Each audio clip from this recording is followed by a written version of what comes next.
Differentiate e power X sine X with respect to X.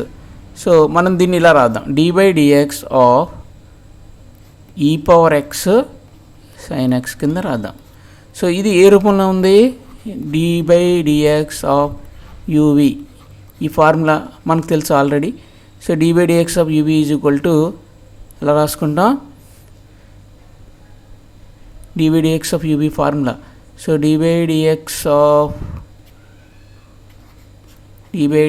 Of U V is equal to U into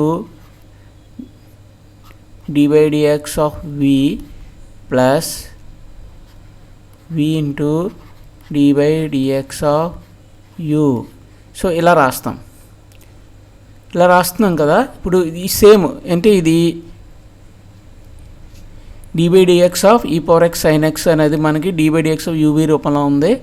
దానికి మనం ఇలా ఈ విధంగా మనం రాయొచ్చు అనమాట. సో ఇప్పుడు ఏం చేస్తామంటే ఈ పవర్ ఎక్స్ని యూ అనుకోవాలి, సైన్ ఎక్స్ని వి అనుకోవాలి. ఇప్పుడు ఈ విధంగా రాద్దాం. సో ఫస్ట్ ఏం రాయాలి ఆన్సర్కి, యూ అంటే ఎవరు, e power x into D by dx of v ఎవరు, సైన్ ఎక్స్ రాద్దాం.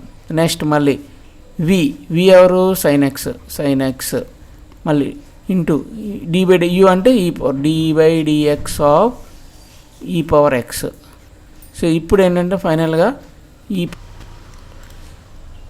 ఈ power x into D by dx of sine x is equal to cos ఎక్స్కి సమానం, ప్లస్ సైన్ ఎక్స్ అలా ఉంటుంది, plus d by dx of e power x is equal to ఈ power x అవుతుంది.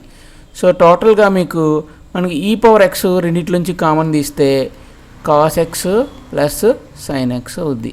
So ఇదే answer, ఈ power x into cos X plus sine X.